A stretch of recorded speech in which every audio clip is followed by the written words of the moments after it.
to the HPLS podcast. Live, relevant, and high performance information, conversations, and education weekly.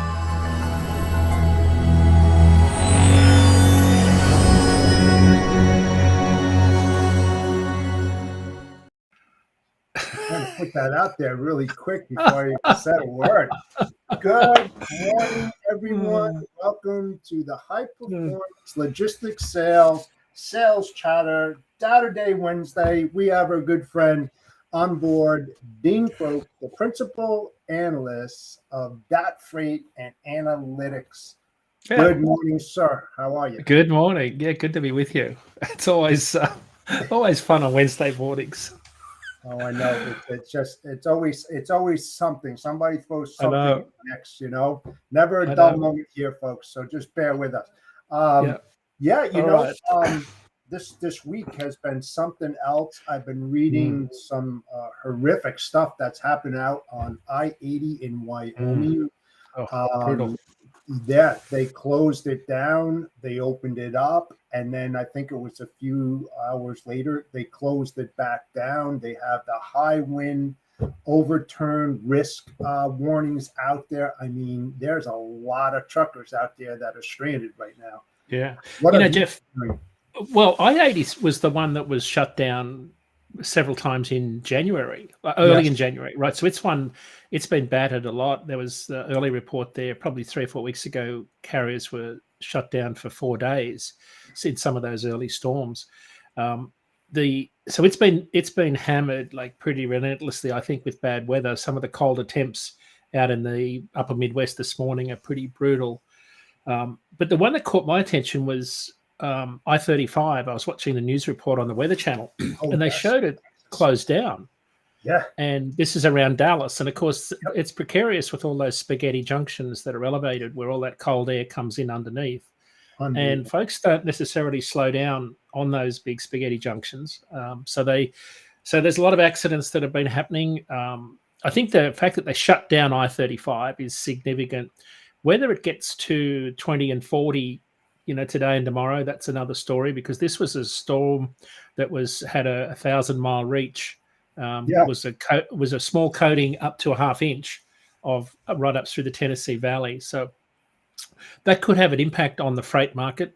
It will absolutely have just an impact on carriers. But we've got -9 here in Boston on Saturday. That's incredibly cold. Like here in New Jersey too. I mean, it's you know what? I got a picture. I got a picture from one of my clients down in Dallas, and she lives near I-35, and she took a picture out of her condo, and it was this little hill. The bridge went over the water, and complete stop. There was a traffic cop that was in the middle. You could just see the sheet of ice. It was a standstill. And the picture she took looked like it was a few miles out. I mean, the only thing they have down there, and I think you know this too, is just sand trucks. They don't have the plows and anything like that. So, I mean, if they can't get out there to put the sand down, what's going to happen? Yeah. There's not much you can do to get around it either, because that's a massive freight corridor up I-35 from Laredo. That's just one of the busiest freight corridors in the country until you get to Dallas, and then all the imports come in there. So this is the time of the year, right? And the weather forecasters are sort of predicting that things will get a little bit colder now nationally. So this is the time of the year that miles get a lot harder, and shippers and brokers see a lot more service failures happening. I'm not sure people automatically build in more time into their shipments. I do, but things break though. This is tough times for carriers. Like, not all miles are created equally across the year. Although when you look at some of the accidents, some people just don't slow down. So I mean, that's the other part. You see these pileups of trucks, which I think we probably predicted on a show here a few weeks ago, that it's inevitable. You see these, how people are not seeing these warning signs. I get whiteouts happen quickly, but my experience on the road driving my truck is people don't slow down when things get really, really bad. So it's almost inevitable that these pileups occur. So it's a tough week for carriers and drivers, but we're sort of, as we said on our show yesterday, we kind of look like we're in the bottom part of the spot rate cycle. We've probably got another 5 to 10 cents to go, right? It kind of looks like that in our forecast, but there's no question that spring is around the corner and freight volumes are going to pick up.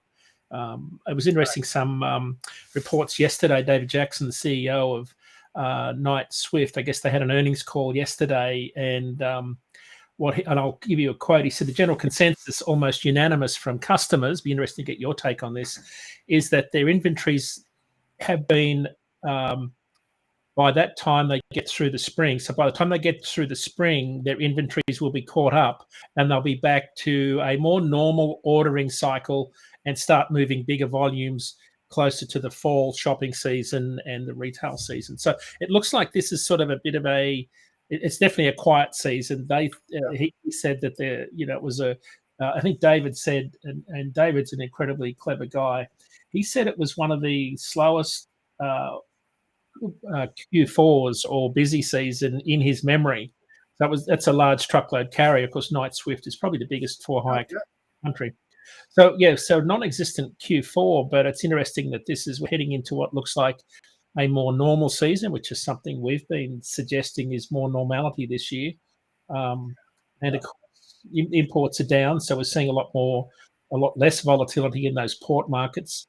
But it kind of looks like spot rates will even out in the next couple of weeks, and then we're off into that market cycle where spot rates go up, and then eventually, sometime around the middle of the year, contract rates will start to be dragged back up again. So this is it, and we're still losing.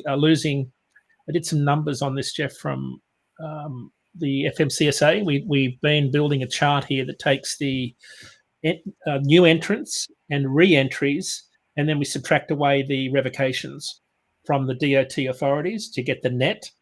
So you get the net capacity gain. So are we adding more capacity or losing capacity? Up until the pandemic started, we were always adding about 1,000 new carriers a month of all DOT authorizations. We've been losing 2,000 a month since October. We had a pretty steep drop-off in October, November. There was a big sorting out there. Since December. So December, January, we've been losing about 2,500 carriers on average each month. So our net capacity, if you think about capacity as all of those trucks over 10,000 pounds, net capacity is we're still losing carriers. And of course, that's that bottom part of the freight cycle that I alluded to, where typically we go through this massive expansion, which is what we had during the pandemic, and then we have a contraction, spot rates fall, and then spot rates start to come up again and new entrants come back to the industry. So as we sit here at the end of January, can you believe it's already the 1st of February, we're kind of at that bottom of the cycle. So as we predicted on the show here late last year, this feels like bottom of the cycle in Q1. It's all panning out pretty much as what we thought would happen. A little longer, though. I mean, a little longer on that spot market, though. I think you'll agree, compared to years past, that stretched out a little bit. And it's funny. We were talking about the inventory. Now, I have a customer who sends me notes. Cancel shipment, inefficient freight to load and let go, And I've seen that for a few weeks now, and they're in the furniture business. And now we're starting to see that pick up now. But also you have to take into consideration, and I'd love to know this if you have the numbers, how is the reverse logistics, the returns looking since J1 to where we are now? And how is that compared to years past? What are we seeing as a percent? I haven't seen any numbers on that yet. I normally get that data off the National Retail Federation. The NRF generally put that out, but it's lagged. So nothing yet. And I mean, it's, you still have the disruptions out there. We were just talking about the Wyoming. We're talking about I-35 in Texas. We had the big storm that went across from California in the Midwest that affected travel in Indiana, Illinois, Ohio. That caused great delays. I definitely put buffers in there, talking to the track and trace team, just, giving them a heads up, because look, let's face it, they're not on the road. They can't see it. They may read it, but they're not driving in it. So, we try to put that day or two buffer on the each lane, just as a precautionary, because we want our drivers to be safe. We don't want them to rush to meet deadlines, etc. Even though we're using that published transit time, it's kind of like, in this time of the year, it's like null and void. I mean, the way that you look at it, because so many things are unpredictable. The act of God's come into play. So disruptions, that's for sure. And we will for a little while, even though in the Northeast it's been pretty dry. I mean, I don't know what it was like in Boston, but we had 50-degree weather 2 days ago. I mean, that's unheard of. Yeah. We're going to go from -9 to 53 in 4 days this week. So, but you touched on weather. Weather has had a big factor on some of the volatility in the freight market. We've got, and mostly precip. So we've seen a lot of rain on the West Coast interrupt the California produce season, although we're in the slack season in between seasons. Volumes are still down substantially.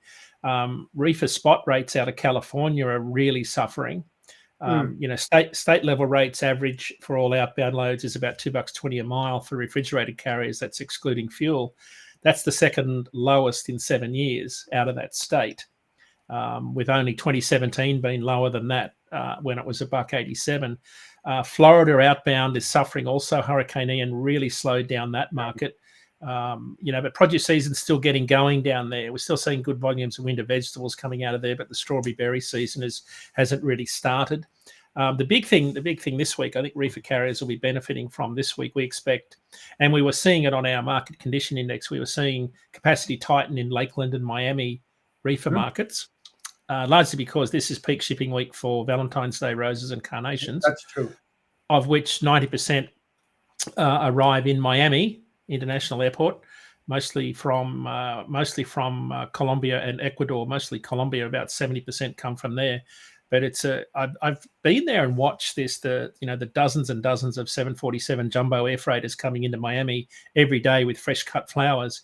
They've got a massive infrastructure for transferring temp control freight, and then of course it hits the road really quickly. This is peak shipping week. Next week is a little bit less, and then it kind of dies off until Mother's Day. So we'll see.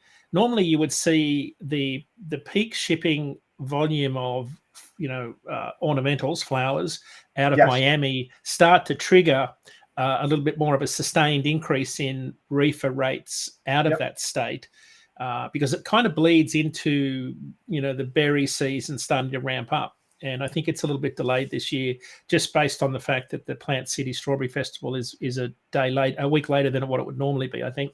So I think we'll see rates go up in the next couple of weeks and then come down. But we're still a few weeks away, maybe 6 weeks away from seeing produce season start to have that material impact on refrigerated rates nationally.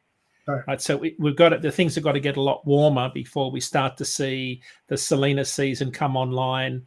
The lower third tier of the country get warmer, and more produce volumes start to come out of Georgia and places like that. So reefer rates are probably the worst. Yeah, I have a friend who ships to all the big box stores out of Homestead, Florida, exotic plants, that kind of stuff. Does a lot of the reefer moves, multi-stop, that is. He probably does between 700 and 800 loads within about a 10 or 12-week period of time. All coming up, and I'm just curious how that's going to look coming out of Homestead, going up into Michigan. He wanted me to take a look at that. He was one of my really good friends I went to school with, and he does a lot. So I'm wondering how that's going to affect his business down there, out of that area, and that's going to probably start in the first or second week in March. Yeah. I mean, produce season is one of those major seasonal events that has a material impact on rates. And of course, you mentioned rates decreasing. This shouldn't be any surprise to anyone that rates do decrease. What is a little bit different this year? Spot rates are decreasing at a little bit faster clip than the last 7 years. Yeah. So I'll give you some numbers. I looked at the last 7 years of spot rates over the first shipping month of the year. Typically, they decrease about 9% over the first 4 weeks.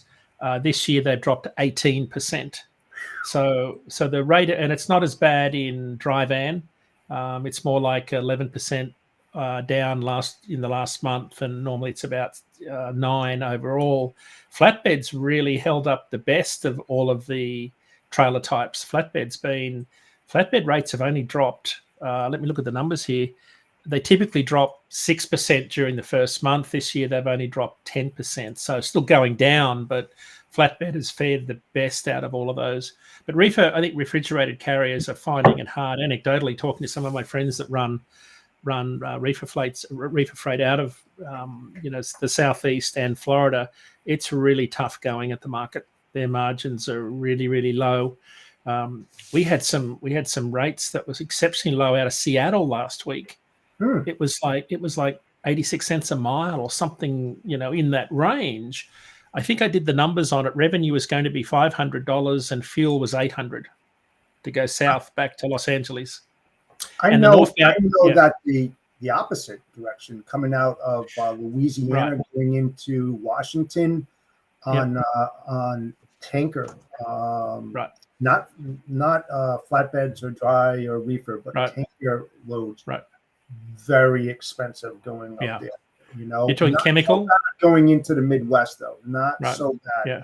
And these are hazmat shipments. So, hazmat. Yeah.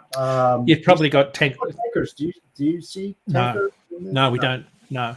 It seems to be a fairly dedicated. I mean, there is demand for it, but it seems to be fairly dedicated because you've got to have dedicated equipment, tank washout facilities. There's a lot of deadhead miles in that before you reposition the assets. That's probably why the rates are high up into the North Pacific Northwest, right? Because you've got a significant deadhead to get back to another load point.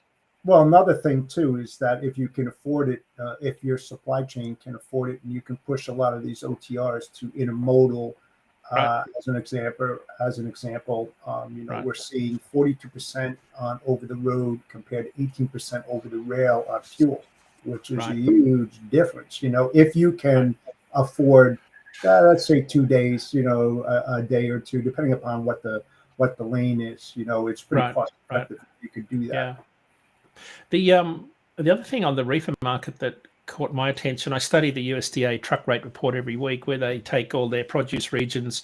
I think there's about 20 regions that they track rates to 9 capital cities. It's a really interesting report. So it's just the rates and volume for fruit and veg, like specific produce. Like it's not just all reefer. Out of the 18 markets, there was only one where capacity was slightly tight and there was a shortage of trucks, and that was Nogales, Arizona. It's in the Tucson freight market. Nogales, and of course, it's only a couple of 100 miles, not even that, from where the Super Bowl is going to be. So no surprise that reefer volumes and rates were pretty solid out of Nogales into Ontario, California, Phoenix, Arizona. But it's the only market that had a shortage of trucks. If you go back and look at the truck rate report 12 months ago, out of the 18 markets, 17 had a shortage of trucks. So this is, when you look at how the USDA tracks a surplus of trucks versus a shortage of trucks, you can see a very close alignment to, where spot rates are. We had someone ask on the show yesterday, when do we think spot rates are going to come up for reefers? You've only got to look at the USDA report to see what's being reported from growers in terms of a surplus or a supply of trucks. It comes out every Tuesday. It's a really interesting report, but it tells you about produce volumes across all of the growing regions, which of course change over the course of the year. So Texas is sort of still a really good market for refrigerated carriers along the border. California is going to be down. Yeah. Well, so it was interesting. We were thinking that we might see a bit of a bump when that bridge went out in New Mexico last week and UP halted all their services to Kansas City and Chicago. We didn't see a big bump in volume, some material impact because it was a 72-hour repair. So they really, people could have just held off some of their shipments knowing that it was going to be a quick repair. Rates did go up though. The data point that I think is fascinating, remember about 30% of your intermodal moves transit between Los Angeles and Chicago. So it's expected that we'd see some flow over to the truckload market. We didn't see a lot of volume in terms of loads moved, but rates did go up to $1.53. Now, $1.53 is exactly half of where it was a year ago. Exactly a half. This time last year, it was $3.02 a mile, line haul, no fuel. from Los Angeles to Chicago. Remember, that was when we were just coming out of massive numbers of ships at anchor. It was 109 on the January the 9th, so congestion was high, imports were high. And so there's a very tight correlation between the two. Looks like Jeff's frozen. The internet gods have got him. Oh, he's back. I didn't have to pad too long. That was going to happen. Yeah, so that was we expected that would be a significant disruption to the freight market, but again, lots of capacity on the West Coast. Things are still pretty loose in terms of truckload capacity. So again, we're in a sort of for carriers in particular, a fairly precarious part of the year, and diesel has gone back up again in the last 2 weeks, which of course is not good news after 7 or 8 weeks of enjoying the benefits of rates coming down. So difficult times.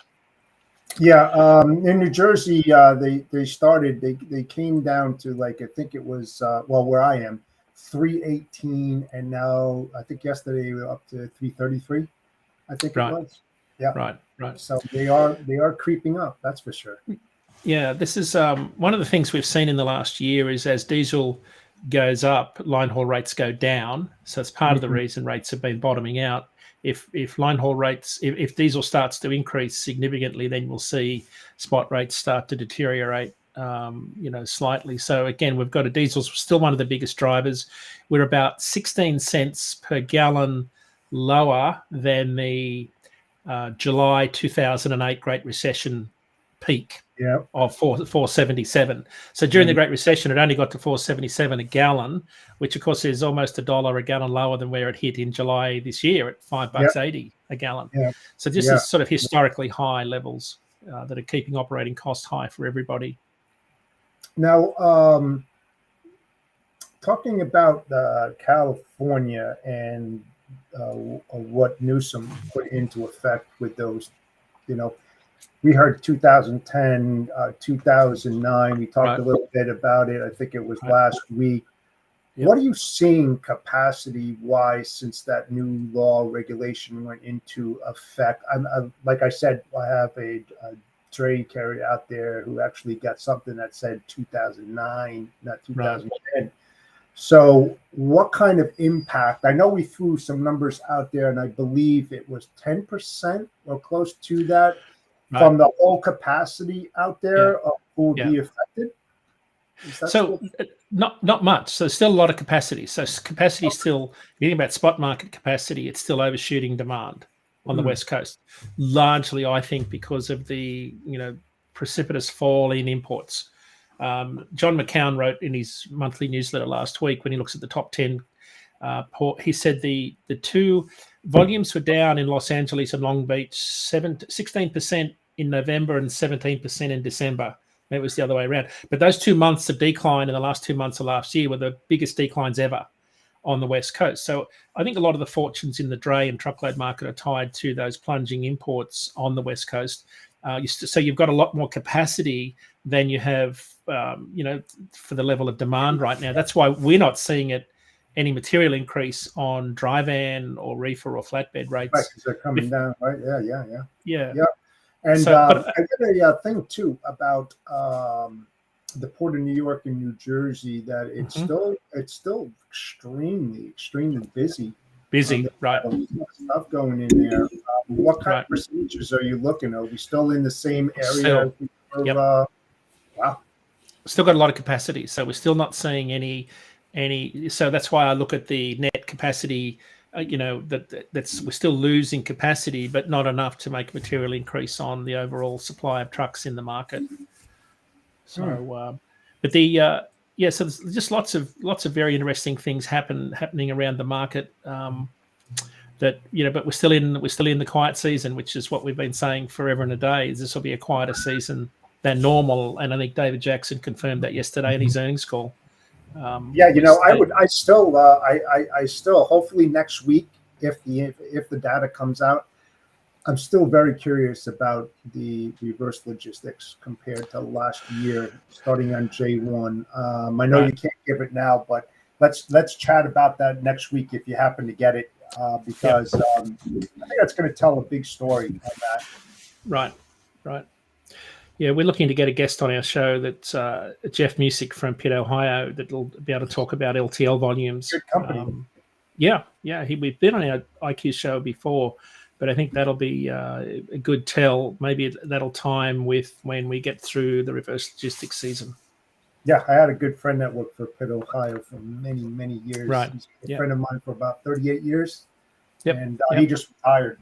So it's a good company. Very good company. Welcome back, Ryan.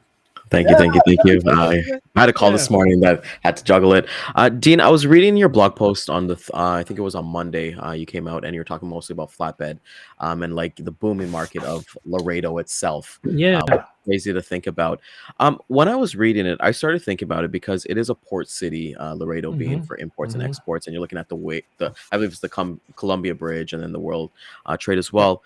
Is there a comparison? Because we had Nerf on last Thursday, and he lives in Windsor. So Windsor is kind of Windsor and Detroit. You got that big bridge from Canada to the U.S. From Canada to U.S. and then from the U.S. to Mexico. You did mention that, hey, you expect more imports and exports coming out of Mexico. Yeah.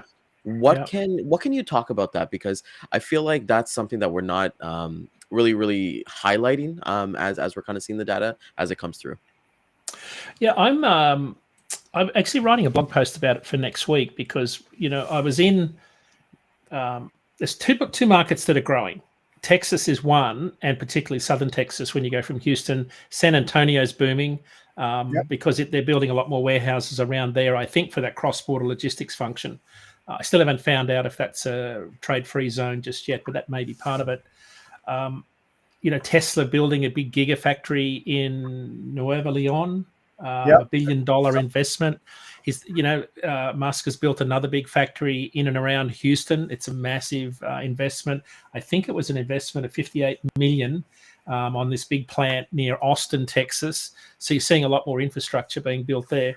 So I think that the part of the reason we're seeing so much development in Texas is because of the nearshoring. Hard to quantify. I did some analysis on our total volumes. We've been seeing volumes grow at about an annual rate of 9% for the last few years from Mexico to the US. That's spot market volumes. So yes, there is some activity going on. The other data point that struck me last week, and this is a bit like Jeff's trip to Fort Worth. I was out in Phoenix last week, and we've talked about Phoenix being a big growth market for a lot of imports, same as Houston's been a big growth market for a lot of break bulk and imports coming in from through the Gulf Coast ports. Phoenix was staggering. So normally when I drive out to Phoenix and I'd get out to like Goodyear, that's kind of where the outside of the development would stop. So last week I drove 37 miles from downtown Phoenix before warehouse development stopped. Right out near Buckeye. So we're only 100 miles from the California border, and we're only 300 miles from Ontario, California. So that's why you've seen, because we talked a lot about imports coming into the West Coast. We're landing in Phoenix because it's a backhaul truckload market. It was a great place to stage a lot of retail freight before it goes through the fulfillment process. There's no end in sight for warehouse development, and it's the same because of that surging imports and demand for warehouse space. It's been the same thing that's happening in Texas.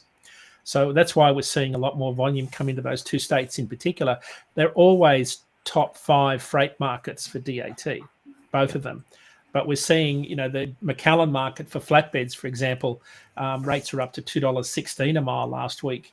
Around the border. So it's a border market. If you can get there with decent inbound freight, it's still going to be a really solid market. The data point that I picked up on last week, if you look at state level Texas rates, they dropped 4 cents a mile last week to $2.11. So that's about 11 cents a mile above the national average. But that was the second highest state rate in the last 7 years. And it was only last year that they averaged higher at $2.53. So state level freight rates for flatbeds are still really solid out of that market. And of course, you're still seeing a lot more development out in the Permian Basin. So there's still a lot of flatbed demand for product going out there. So I think Texas is still the place to be, particularly for flatbed carriers, but more and more for reefer and dry van carriers. It's a state that I think is going to be a really dominant freight market, maybe eclipsing the volume of freight we see out of California. We're certainly seeing higher load posts in the spot market in Houston than we do in Ontario and Los Angeles consistently now. And I think that's a big shift. Yeah. Interesting. I used to do a lot of work in McAllen, right there on the border, as well as Los Indios. And when I used to go down there like on a monthly basis, Los Indios, which is northwest of McAllen, was booming at that time. I'm really curious, like over the last 8-9 years, the volumes that are coming out of McAllen and Los Indios, how much of a percent, because it was growing back then. I mean, it was booming. Yep. I'm just curious about that. It's a booming place because so sorry, but we did a lot of peppers out of McAllen. Like we would do at least like 15 to 20 loads back to Ontario. And it was just like, oh my God, like even if you could find a guy in like Yuma, Arizona, we could pay them the deadhead to get all the way there and kind of go from there. But got it coming out. Yeah, good rates. Yeah. So reefer rates McAllen to Ontario this morning are at about $2.08. That's exactly where they were this time last year. That's excluding fuel. They do peak in March at 232. So we look like we're a ways away from peak season. The forecast still got them, the upper forecast by the time we get to March is at about $2.20. So not a lot of change there. But yes, you mentioned though, because of what happened in California with the drought, the washouts, all of that. Where all that other produce is going to be, produced out of, and then what the impact is going to be on the industry in those markets. I'm sure that's going to rise. I would assume. You have to think we'll see a very strong produce season, albeit a little bit later, out of the West Coast, which is great news for those carriers and growers out there. But just a fun data point, when I flew into Tucson last Tuesday night, last week, I could see I-8 and I-10 clearly from 34,000 feet. And so, I was just shocked by that. And I thought, and you look closely and you could see just bumper to bumper 18-wheelers for hundreds and hundreds of miles. That's just like a whole conveyor belt of freight. And you could see a lot of guys, I think it's that you could see them running El Paso, Ontario. You could just see how the freight flows. It was just amazing to see it from the air. Convoy. It's about a 25,000 trucks a day freight corridor between that northern part of Mexico and the West Coast. So you can see all sorts of freight coming in and out of that region. It's just a very heavy freight corridor, and every mile there seemed to be a state trooper. Like I've not seen so many. The police presence in and around Tucson, Phoenix was just staggering. I've not seen it like that. And of course, the other thing that really shocked me, I spent a decent amount of time in the truck stop out at Eloy, Arizona, in between the two cities, Tucson and Phoenix, at the Petro. And in the hour I was there, the both Customs and Border Patrol and Highway Patrol troopers followed in 6 trucks into the truck stop, into the fuel island, and then did their inspection. I've not seen that before. Normally it's on the side of the highway. They were really, really aggressive. I don't know what they were looking for. I don't know what sort of intelligence they had, but one guy'd go to the back of the trailer, and one guy'd go to the passenger door, which is, like get you before you have a chance to do anything. And they'd get up in the truck. And I thought, wow, this is pretty heavy duty stuff out here. So there must be good reasons. Definitely. Well, you look at it too, right? You look at the impacts in the next couple of weeks. Like the Super Bowl is actually in Phoenix this year, so then you're going to see imports kind of going there as well. You got Valentine's. I know you guys talked about fresh cut flowers earlier on in the episode as well. And what are the impacts? Like, let's say for somebody, because I was actually watching your Life by the Mile episode that you did last year on YouTube yesterday, and I know that you're talking about like telling a story with data. Being able to, the importance of interpreting data as well. How can somebody, like we're doing themes here with Jeff and I, how can somebody kind of brand new, kind of getting into the industry, how can they really tell a story with data? I think the first part is you've got to understand what you're hauling, like who's buying what you're hauling. Because if you don't know that bit, it's very hard to know how to use the data to tell that story. So I always say to carriers, understand the demand for what you haul, and then the data becomes very easy to translate. So if you're a produce carrier, you would want to be following, the whole produce magazine, or the Fresh Plaza. There's probably 4 or 5 produce specific newsletters or podcasts you can follow, and I listen to them all the time. I watch them all the time.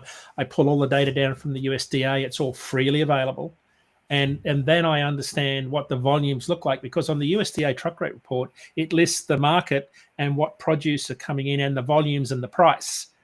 So it tells you about the price at the end point. So when you understand all of those things, and it takes a while to get a feel for how things change week to week, but just understanding that tells me a lot about where volumes are going to go. Remember on the show here, we said that when the rain hit California, you can expect an increase in volume across the southern border as Mexico steps in to fill the demand on the West Coast. It's exactly what happened with rates, because there's an increased volume coming across in El Paso, Nogales, Laredo, and McAllen, across the bridge there in Far. So if you were listening to that, you would have seen in the last few weeks a bump in rates. So that's sort of a good example of how you tell a story with data, but you can't really tell a story with data from the rate per mile only, because the rate per mile only is a function of all of those other things I just talked about on the supply and demand side. Nice. Right. You almost have to use almost like a rolling average kind of deal. Yep. And, being a little bit different, not doing the same thing as everybody else, being game to go somewhere where most people aren't.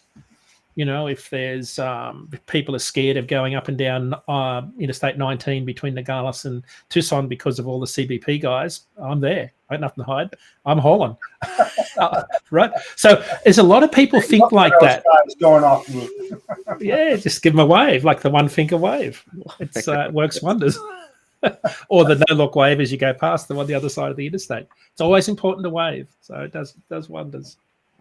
Always good with people. Just fun fact for you guys. Actually, I was at the grocery the other day.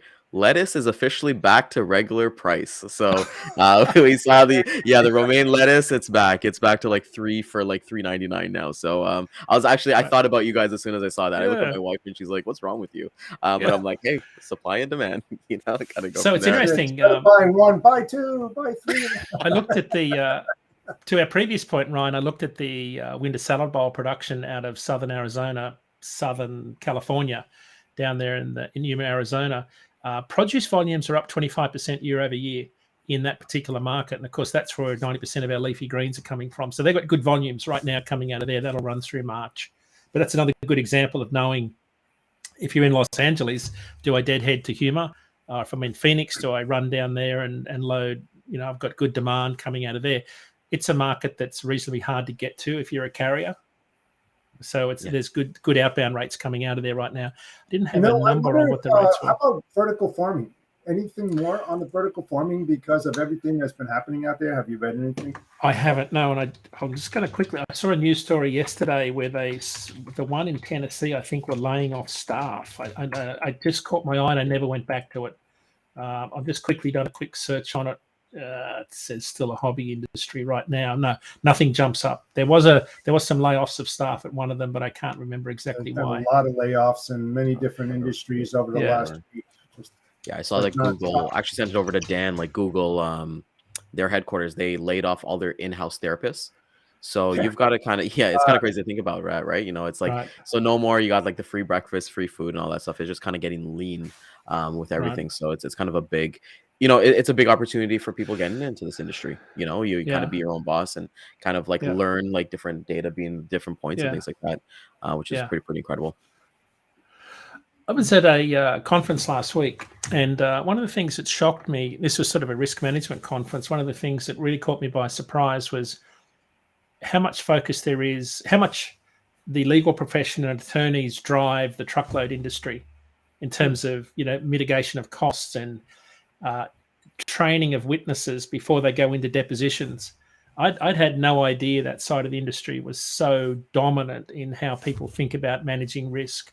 It was one of the things that just blew me away because I'd done defense work for truckload carriers where plaintiff attorneys allege that carriers are doing all sorts of evil things. It's not a fun business because plaintiff attorneys have a pretty good gig going where they know how to go after people.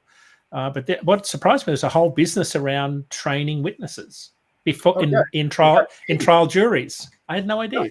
They have paid experts that they'll pull in from all over the country. I have a very good friend who is she retired from Columbia Presbyterian, and that's exactly what she does. She studies, and she's an expert in that field, and she gets paid to travel throughout the United States, as a defense. Fascinating. And these people, and you look at the pre and the awards pre and post.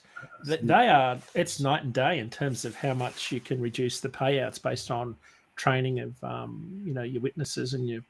I got a career change. I got to look up after this. Then But it was another side of those nuclear verdicts. I'll tell you what, they really do.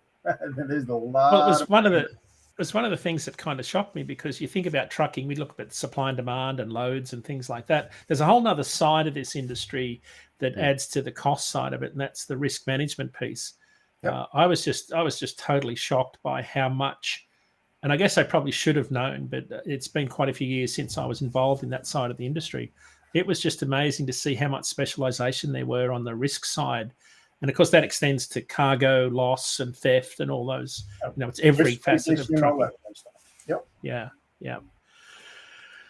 So that's the lay of the land. Well, Landon, I actually read something funny from you, Dean. Which in Ontario, we always say that BMW drivers are the worst drivers ever. We always just say that. Period. Like, if you got a BMW, that person doesn't know how to drive. And I was reading that drivers in congested cities have worse attitudes, especially BMW drivers. How about a little bit about that, Dean? How about this is a really good. See you later. This was a study done where a company studied, and I forget the exact, 250,000 tweets across the US to determine the most negative things people say about fellow motorists. And it ranked the states, right? So there'd be no surprises there that Rhode Island ranks as one of the states with the worst drivers. Oh, God, New Jersey. Yeah, well, it's not far. You're not far up the interstate. Jeff hits both. He hits both of those criteria. Yeah. But luxury sports car brands, BMW, Maserati, Lamborghini, Mercedes, have some of the worst reputations. But BMW actually went out. The automaker went out and sent out an official note to all of their drivers to say, the finding was that BMW drivers don't use their turn signals. It was so prevalent that in June last year, they went out to all their owners encouraging drivers to use their blinkers, which I thought blinkers was more of an Australian term. Maybe it's Canadian also. But indicators, turn signals. But they signaled out BMW in particular. And I have to be honest, I didn't notice BMWs as being overly bad when I drive my truck. There's other drivers that in other makes of cars. I mean, when I was driving trucks in Australia, it was always the Volvo driver. Right, because it seemed to be this mindset of I'm in this cocoon of safety, I can do whatever I want. Closely followed by the scourge of interstate highways, which is the underpowered pickup with the motorhome on the back. That's like a red flag to truck drivers. But it turns out part of the story, though, that if you want to read it, it's on our blog post at dat.com/market update.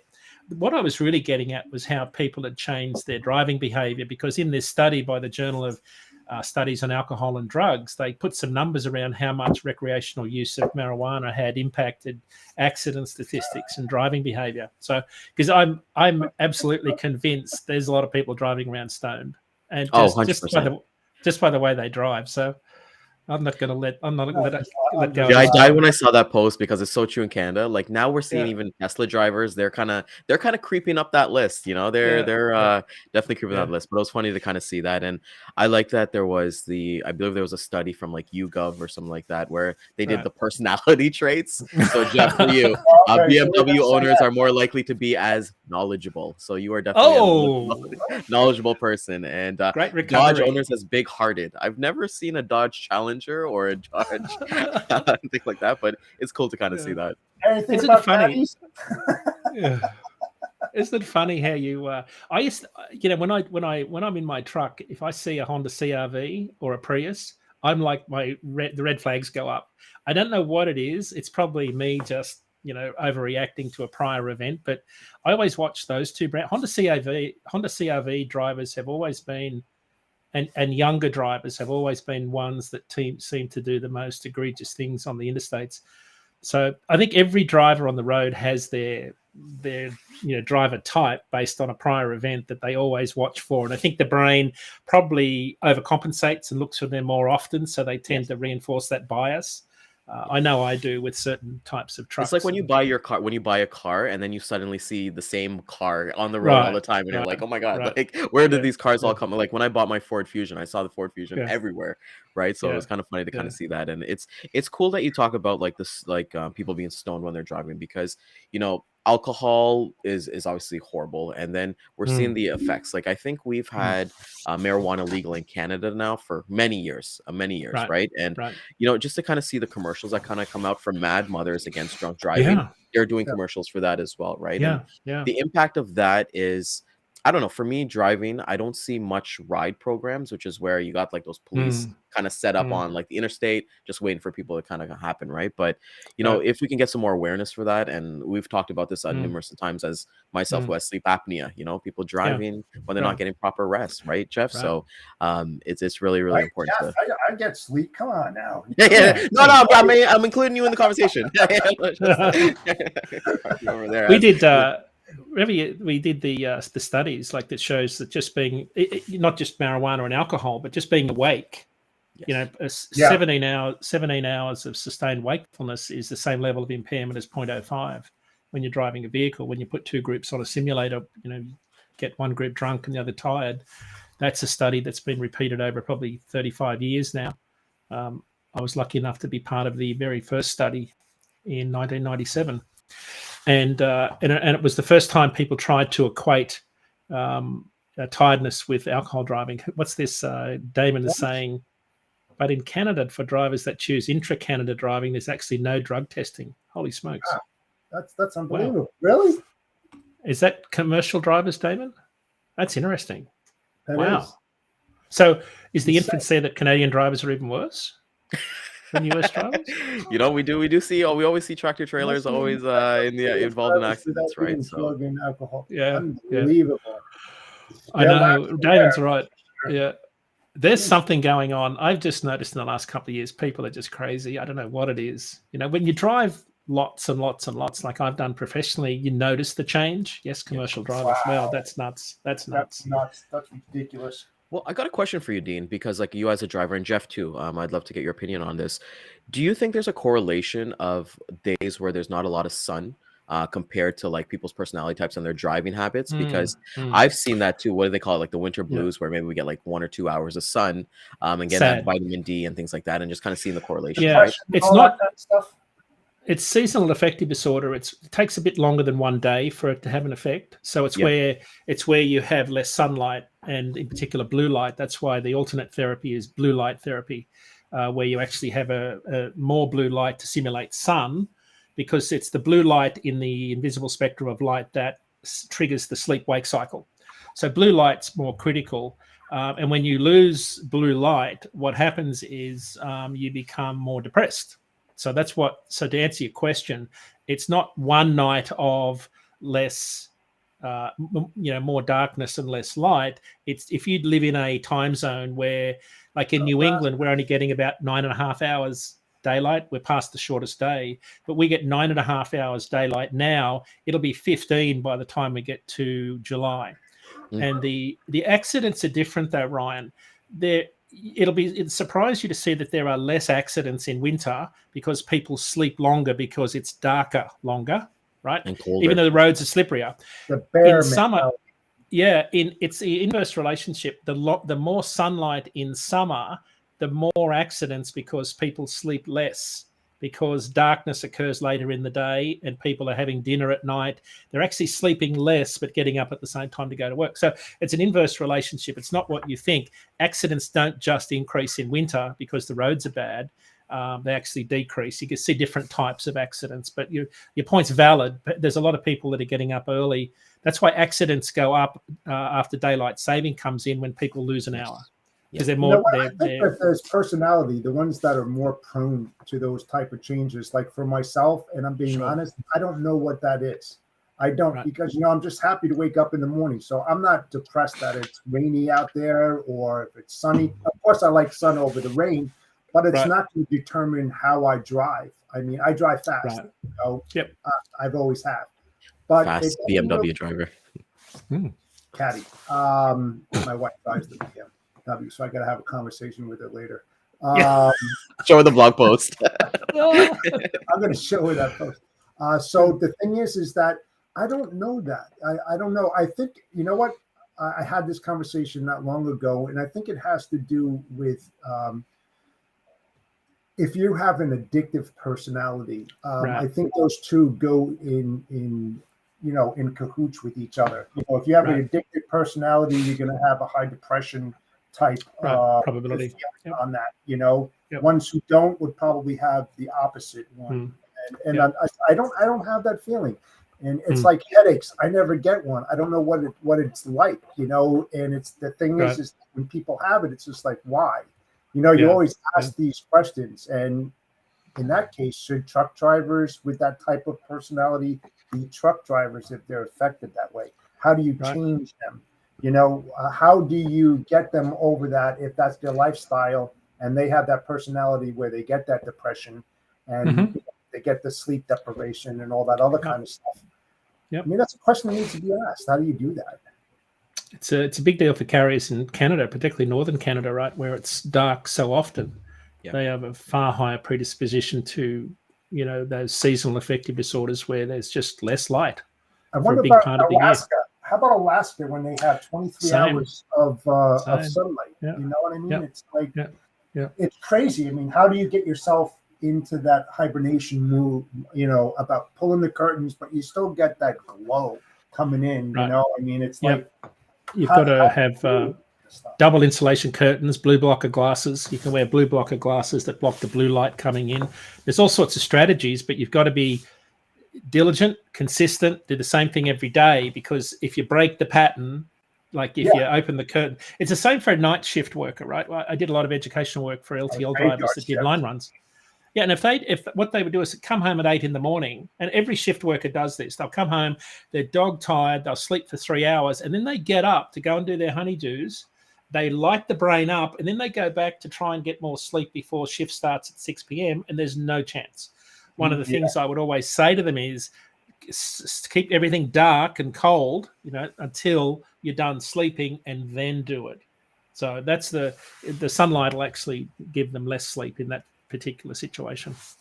Graveyard shifts, though, will break you down. I mean, they do because the body is not used to that. I mean, the circadian rhythm, right? Like that's what they kind of call it with the thought. What's that? But it's always the circadian rhythm. That's basically the rhythm of like your body with the light and the sun, stuff like that. But I was finding it funny with like graveyard shifts. Like I worked graveyard shifts for a little bit, and it was like, hey, I finished my shift at like 8 a.m. If I was to go grab a beer at 10 p.m., nobody bats an eye. But if I go into the bar and I'm like, hey, I want a beer at 8 a.m. after finishing my shift, everyone's like, oh, no, this guy's an alcoholic. It's like, oh, man, I just worked like 10 to 12 hours. Right? I'll hire this guy. So I was going to see.